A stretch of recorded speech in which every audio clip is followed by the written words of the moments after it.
The long-range scanner beeped sluggishly at irregular intervals, but each time, it was the space debris scattered all over the sixth pasture.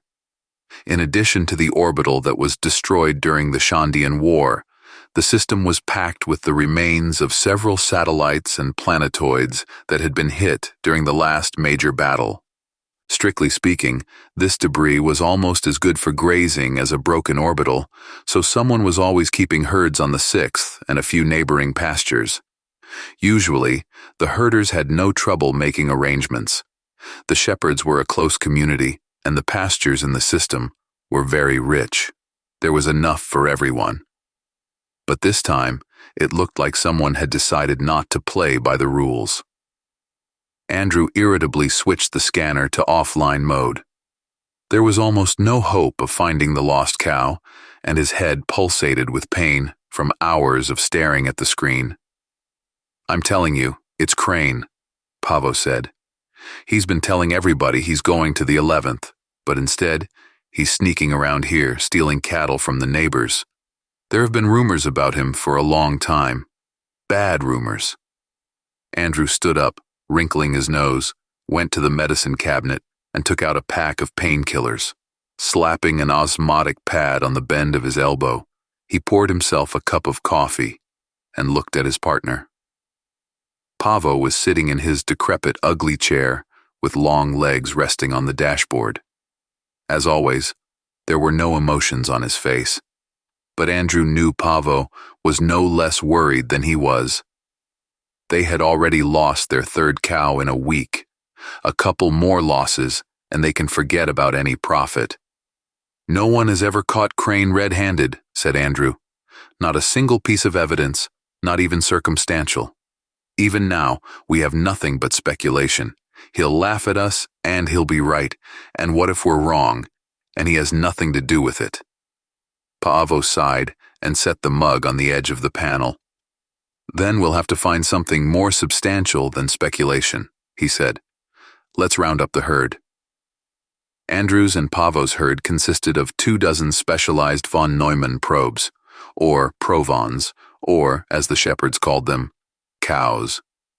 In fact, each cow was a massive automaton designed for one thing only: to collect and process any valuable materials that could be found in the eternal cold of outer space. Of course, the classical idea of von Neumann probes as an autonomous, self-replicating research ship, for all its romantic aura, had extremely dubious commercial value. What use can be made of devices that would wander from one star to another for thousands of years, leisurely digesting an asteroid or two in the process? But the interstellar war that broke out 2 centuries ago and drew several powerful civilizations into its vortex left behind many systems filled with the wreckage of giant artificial structures, orbitals, Dyson rings, shipyards, and the like. Big, tasty debris containing many of the rarest materials, just waiting to be picked up and shipped to where needed most. That's when the idea of probes proposed in the long-gone 20th century was revived. Instead of research probes, slow as space currents, you can make a whole herd of provons, which will graze on the ruins of giant fragments of the great past, accumulate materials, and sometimes even give the offspring, that is, build their copies from these materials. You don't need numerous prospecting fleets. You don't need enormous freighters to transport materials. You just need to drive your herd to a suitable pasture, and then you can collect the litter and distribute it for processing. But if someone starts stealing your livestock, you may well go bankrupt, and fast. Good provons were expensive. "Are you sure it's Crane?" Akihita's face was completely blank, but Andrew knew it was a sign that the Japanese man was emotionally overcome. Akihita claimed to be from an ancient samurai family, descended from some famous Japanese warlord, after whom he was named. Usually, he was pretty cheerful and sympathetic. His cheekbones stiffened only when any other man would have been half a step away from a violent burst of rage. "I've already lost 6 cows. 2 of them were about to calve. Akihita was silent for a moment. His eyes were aflame, but his face was a marble mask. I'll text you the latest coordinates of all the missing ones. Maybe, if we cross-reference our data, we can determine where the thief might be. He nodded, held out his hand, and the communication screen went out. Andrew shook his head in shock. Akihita and his partner, Pereira, had only recently started their venture. The license for grazing in the Zunata system had eaten up their last savings, and their herd was relatively small, only 24 provons. To lose almost a third of the herd in one fell swoop when you have yet to pay off not only the cows, but even the license. Andrew was already contemplating which of his shepherd friends he could persuade to cash in for Akihita so that he would not go bankrupt. The shepherds were a closed caste, despised by the proud military spacemen and even the merchants. But they were usually sticking together pretty tight. Occasionally, however, there were types like Crane. No one had ever been able to prove anything. Still, he was suspected of all the deadly sins of shepherds: stealing other people's cattle, unlicensed grazing, including on other people's pastures, and a host of lesser offenses. He was even raided a couple of times, but Crane always managed to slip away like wet soap, leaving no evidence behind. Unfortunately, the stock buyers were not as united and loyal as shepherds, so Crane was sure to have no trouble selling his illegally acquired goods. And now, it looked like he had finally jumped over his head, and he could be nailed. Andrew typed a command on the terminal, and a three-dimensional holographic map of the system appeared in front of him, on which all the pastures were marked. In the 7th pasture, red lights marked the last known coordinates of the missing cows from Akihita's herd. The pasture zone was a giant ring around the Zunad star, sliced into 12 truncated sectors. The 11th pasture, where Crane supposedly grazed his herd, was far away, on the other side of the star. But who would take a word of such a slippery fella for granted?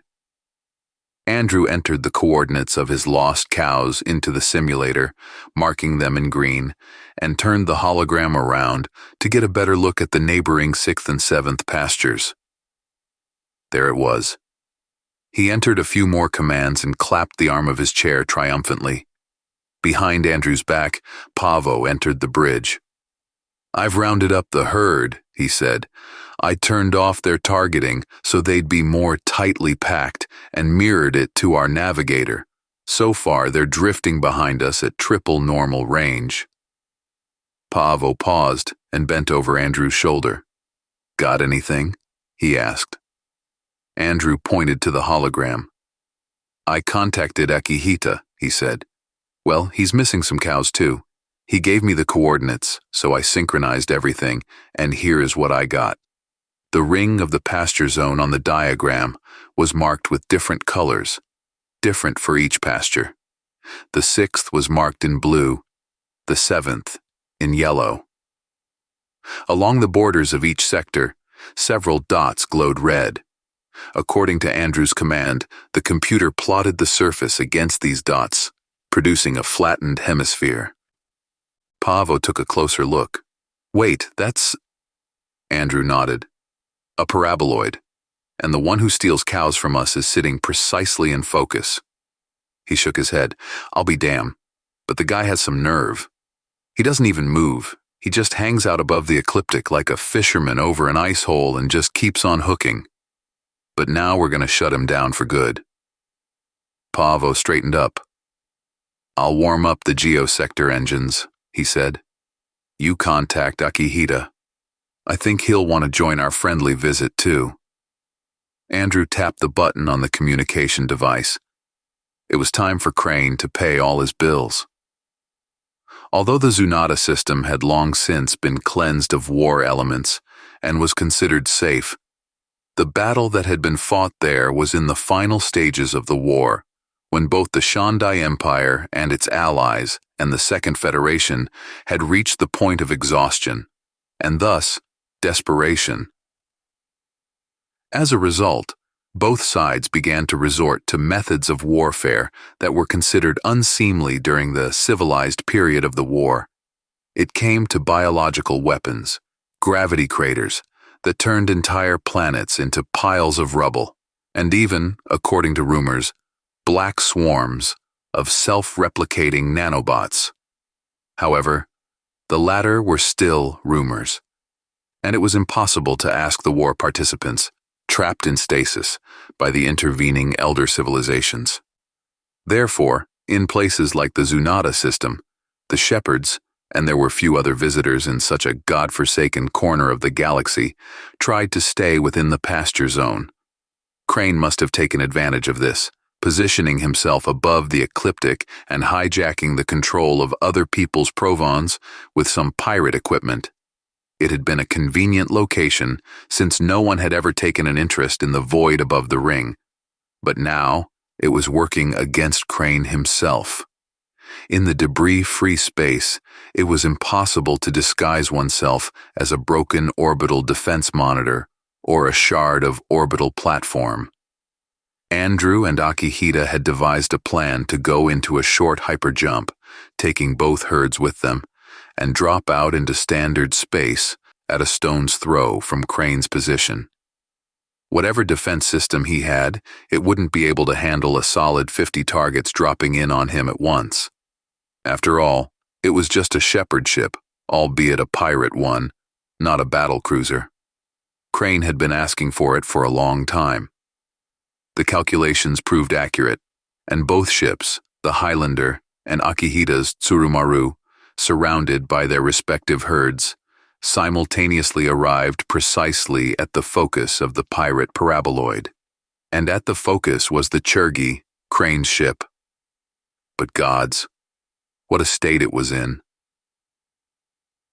"Looks like we're too late," Pavo said thoughtfully. No one answered him, all staring silently at Crane's ship. Churgi was a typical shepherd ship, a 2,000 feet long, oblong carcass studded with various antennas and outgrowths of instrument blisters, with an ugly cluster of geosector engines at its stern. There were no mooring devices on it, and they were not needed. The cows were usually twice or even 3 times the size of their shepherds and were controlled remotely. But now Churgi looked like a piece of Swiss cheese, especially rich in holes, and chewed by mice. The engines were the worst hit. In fact, there was almost nothing left of them, as if someone or something had chopped off several weighty pieces, along with the super-neutride cores and the antimatter capsules, and somehow managed not to annihilate the surrounding space, along with himself and the Crane ship. Some thought was scrambling just around the corner, but Andrew couldn't grasp it, distracted by the sight of the monstrously mangled Churgi. Pavo was fiddling with the long-range optic system, staring intently at the screen. The standard view cameras were too weak to see details like what had happened to the crew's living area and control room. Ostensibly, there wasn't much damage visible where they were, but "Satana Percale," Paavo suddenly said. "Looks like we're too late. Someone's already taken care of Crane." "What is it?" Akihita asked impatiently. He didn't have a powerful optical system on his ship, and he didn't know Paavo well enough to know that he only started swearing in Finnish in the most urgent cases. Andrew turned his chair around and looked at the screen. In open space, due to the lack of any landmarks, it is always challenging to eyeball the distance, but the image on the screen was quite self-evident. At a distance of about 5 or 6 clicks from the Churgi, slowly rotating, drifted Ashton Crane himself, all of his frozen to stone, spacesuitless, and undeniably dead persona. After a while, they got closer to the Churgi and saw something they hadn't noticed. The crew area and control sector had also been damaged, just not as drastically compared to the total devastation of the tail section. There was a gaping hole where the deck house had been, with some twisted and torn structures vaguely visible in the depths, and a similar hole, only slightly smaller, in the living area. Next to each of the holes drifted a cloud of debris, an inevitable companion of space disasters, furniture torn from its seats, broken instruments, and the personal belongings of the crew. However, the crew of the Chergi consisted of only one person, Crane. Unlike most shepherds, who usually worked in pairs, the old pirate preferred to carry out his dubious enterprises alone. At least he hadn't brought anyone with him on his last deadly trip. But what the hell happened here? Who could have attacked the Chergi in this remote corner of the galaxy? Interstellar warfare was a thing of the distant past. The elder civilizations, having ended the Second Shandian War in a radical way, had made it clear that they would no longer tolerate any squabbling beyond the atmosphere. Even pirates like Crane weren't really true pirates. They were more like thieves and hijackers. Andrew and Akihita weren't going to resort to violence either. The plan was to use the surprise factor to block Crane's escape with two herds, dock at the Chergi, punch the crook in the face, and force him to return the stolen cows, nothing more. Andrew looked again at the mangled ship, which looked like some unlucky animal that had inadvertently fallen into a river full of piranhas. An elusive thought again rustled somewhere nearby. "Andrew," Akihita sounded worried. "There are multiple signals on the scanners approaching us. No response. Estimated contact time is 12 minutes. Andrew threw a quick glance at the screen of his scanner. Indeed, about a dozen objects were approaching them from the void outside the ecliptic and closing fast. Crane's associates? Nonsense. The existence of one or two pirates was maybe conceivable, but an entire fleet was utter nonsense. Some kind of Shandian warships or their opponents. Even more nonsense. In more than 2 centuries, there could hardly be anything left in the system but wreckage and ruins. Andrew looked at Crane's ship, and it occurred to him again that it looked gnawed on. And then it hit him. "Pereira, does your herd have a proactive search mode?" Andrew asked. Pereira was not visible on the screen, but Andrew knew he was sitting beside Akihita. The Brazilian was in charge of cow programming at Tsurumaru. "Yes," came Pereira's voice, "but you understand that I didn't tell you that." Officially, proactive search was strictly forbidden because the cows switched to this mode instead of calm and leisurely processing of dead ships and orbital ruins, began to chase all over the system for any interesting object, including fully functioning ships. If the License Commission found even a trace of such programming on a cow, its owner would have to find a new way to make a living. "We don't have time for explanation now," Andrew said. "So here's what I want you to do. Put the whole herd into proactive mode, orient it towards these guests, and set the hibernation timer for, let's say 15 minutes. Yeah, that should be enough. And most importantly, once you've done all that, burn out all the communication circuits on each cow." "But that's," Akihita started, but Andrew cut him off. "Not now. There's no time. If we don't do it, we'll soon meet Crane's fate. Believe me. We'll figure out how to get out of this later, but for now, just do it." Akihita nodded at Pereira's unintelligible muttering from somewhere behind him. Andrew turned to Paavo, who met him with a nod. "Already done," the Finn said calmly. "I guessed it too while you were talking." He pointed to the scanner screen, where 28 dots, the whole herd, were unfolding in an umbrella toward the approaching objects. "I hope we're right. Otherwise—" Andrew shrugged his shoulders. "We'll know in a few minutes," he said. "So our own cows tried to attack us?" Akihita asked. "I can't believe that's even possible." The 4 of them were sitting in the Highlander's wardroom. The low table was littered with full and empty beer cans. Paavo had gutted his entire reserve on the occasion of the salvation. "Oh yeah," said Andrew. Crane was one hell of a smart bastard and an excellent programmer. But this time, he'd outsmarted himself. He'd been able to hijack the provons controls before.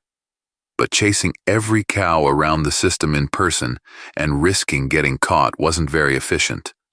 So he reprogrammed the stolen cows, he probably had 2 or 3 of them at first, so that they could alter the behavior of other provons. Just a little bit, 'cause they are really short on brains, but still. And then they started attacking anyone, including their master? Pereira asked, opening a new can. Not exactly, Pavo answered. I've already downloaded the code from one of the reprogrammed cows. Relax.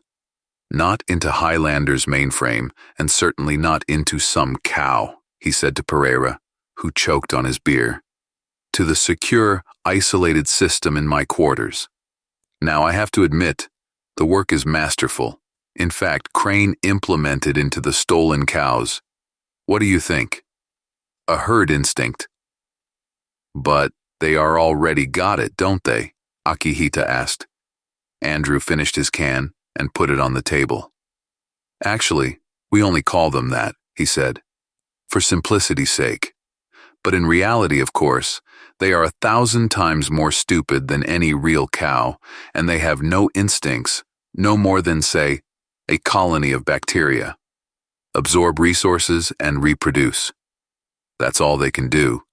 But Crane somehow managed to cram something much more complex into their puny software.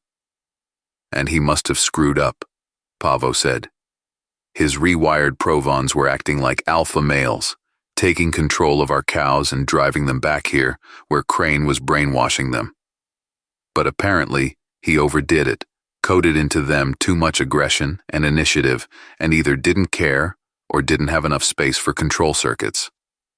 Probably, he thought that if he codename himself as a super alpha male, it would be safe. But somehow, he lost sight of the fact that these were not real ungulates, but robots with very primitive electronic brains. So his bulls at some point decided, if, of course, this word is applicable here, that it was time to take power away from the old male and rule the herd themselves.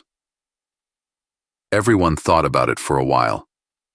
At the cost of some losses, the thinned herds of both shepherd teams managed to stop and neutralize the crazy cows. 4 cows, 3 from Andrew and Pavo's herd, and 1 from Akihita, had to be utilized, but the rest were expected to recover. This included the stolen ones after Pavo and Pereira scrubbed all the malicious Crane code from their processors and memory. One of the great virtues of the provons was their ability to self-repair. Crane's body lay in one of the empty compartments of the Highlander, depressurized to preserve the remains of the hapless rogue. But the Churgi had a different fate in store. The 2 herds will soon consume the remains of the ship. Counting all odds, we got off easy, said Pavo. It's scary to think what would have happened if Andrew had not guessed at the very last. What? He asked, looking at Andrew's suddenly pale face. What are you... Did something else occur to you? Yes, Andrew said, playing mindlessly with the clasp of his overalls. I was thinking, the elders forbade wars and weapons production, right? And I'm thinking, our cows. They have high-powered lasers to cut through old hulls, gravity resonators to work with neutride and other such materials, force field traps for capsizing and storing antimatter. We thought they were too dumb to be feared. But then came the proactive mode, and now the Crane's coding. Oh shit, Pereira said slowly. Andrew nodded. We haven't fought a war in over 2 centuries. We have practically forgotten what war is. And suddenly, it turns out that without realizing it, we have created a huge semi-autonomous battle fleet capable of self-reproduction. You remember the big bogeyman the elders used to scare everyone with after throwing 8 star systems out from our continuum? The Black Swarm, Pavo said. Akihita crumpled the empty can in his fist and tossed it into the corner. "Looks like we just found out it's not a legend anymore," he said, and looked at the view screen as if he expected the stars to start going out any minute.